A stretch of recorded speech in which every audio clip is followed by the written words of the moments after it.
皆さんこんにちは、えっちゃりんこです。いつもご視聴ありがとうございます。今回は東京メトロ日比谷線で六本木駅にやってきました。まずは目の前にある六本木ヒルズへ行ってみます。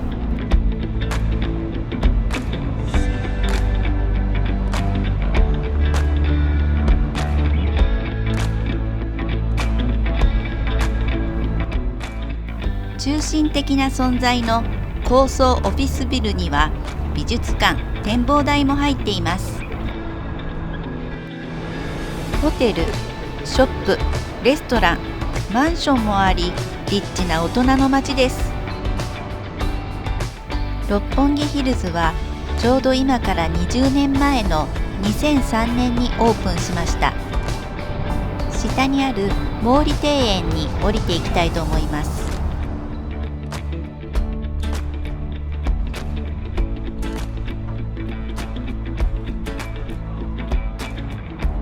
建物の作りが複雑で、なかなか下のお庭にたどり着けませんね。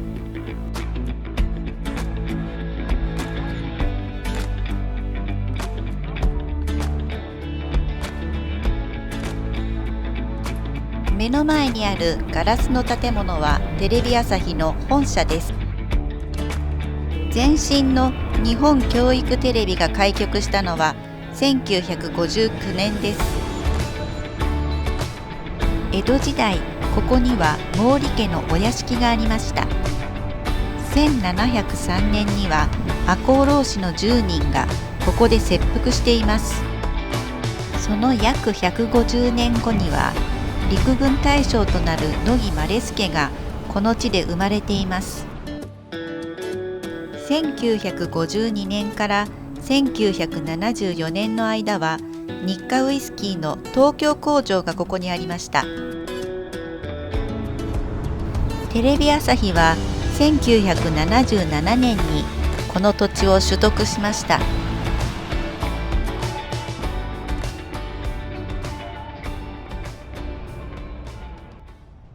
六本木ヒルズの近くにある出雲大社の東京分祠です。島根県の出雲に行けなくてもこちらでお参りができます。まず手を洗い清め、払いの社で汚れを払います。出雲大社では2礼4拍手1礼をするのだそうです。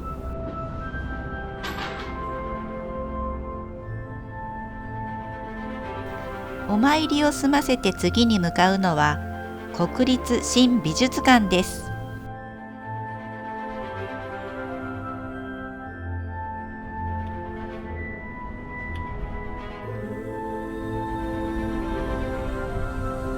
国立美術館としては唯一コレクションを持たない美術館として2007年に開館しました。設計は黒川紀章。黒川が設計した美術館としては最後のものとなりました。展示を見なくても中に入ることができ、カフェやレストランを利用することもできます。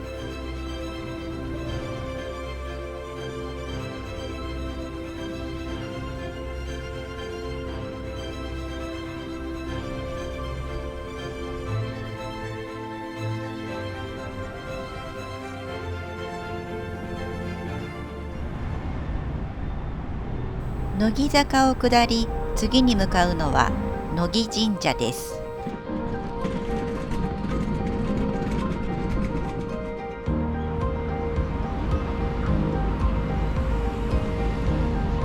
乃木神社は大正12年、1923年に創建されています。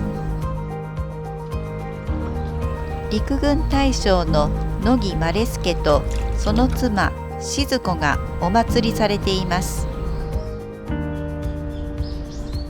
神社の隣に乃木大将が住んでいた家が残されています。乃木夫妻は1912年明治天皇の葬儀の日当日に殉死しています。外の見学路から内部を見ることができます。一番右の窓が殉死の部屋です。さて神社でお参りしていきましょう。アイドルグループ乃木坂46のファンにとっては聖地なのだそうです。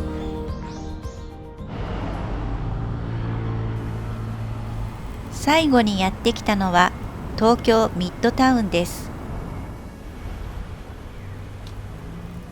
江戸時代、こちらにも毛利家のお屋敷がありました。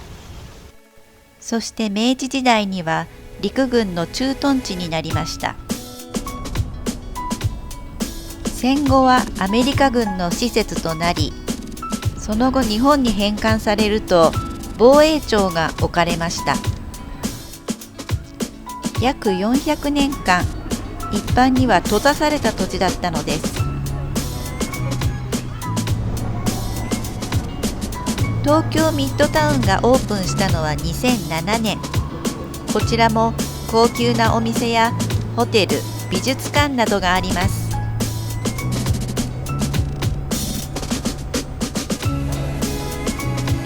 隣にあるこの公園ももともとは毛利家のお庭でした。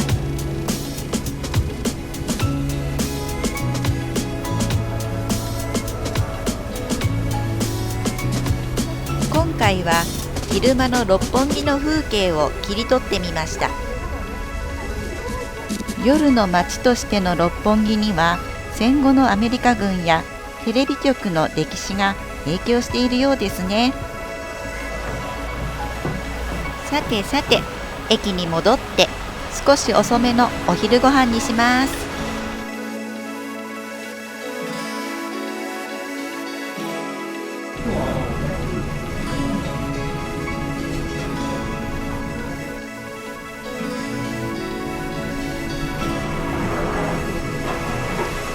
最後までご視聴ありがとうございました。またね。